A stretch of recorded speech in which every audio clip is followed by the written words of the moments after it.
সেদিনকে আমি তড়কা বানিয়েছিলাম আর পরোটার সাথে এটা খেয়েছি, এত ভালো লেগেছে। তো আমি কিভাবে রান্না করেছি চলো তোমাদের সাথে সেটাই শেয়ার। প্রথমে আমি গরম তেলের মধ্যে কুচি করে পেঁয়াজ কেটে রেখেছিলাম একটা, সেটা দিয়ে একটু ব্রাউন করে ভেজে নিচ্ছি।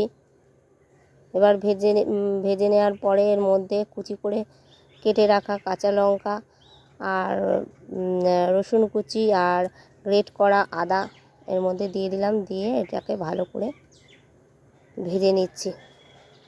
আরও একটু সরষের তেল এর মধ্যে দিয়ে দিলাম।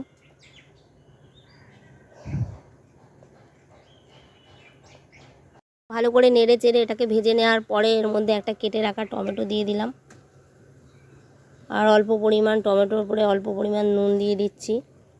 আর আমি যে তরকাটা ডালটা সিদ্ধ করেছিলাম ওটা আমি নুন দিইনি, তো স্বাদ অনুযায়ী নুন দিব এর মধ্যে।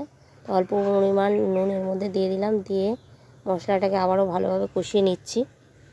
একটু ভালোভাবে কষিয়ে নিয়ে এর মধ্যে আমি তড়কা মশলা দিয়ে দিচ্ছি 1 চামচের মতো।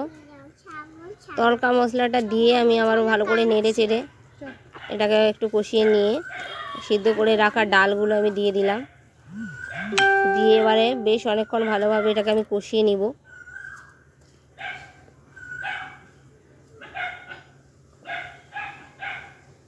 এখন আমি এর মধ্যে গরম করে রাখা গরম জল আমি দিয়ে দেবো। আমি আগের থেকে জল গরম করে রেখেছিলাম, তো গরম জলটা এর মধ্যে দিয়ে দিচ্ছি। অল্প পরিমাণ গরম জল দিয়েছি আর দিয়ে আমি 10 থেকে 15 মিনিট ফুটিয়ে নিয়েছি। আমার ডালটা হয়ে গেছে।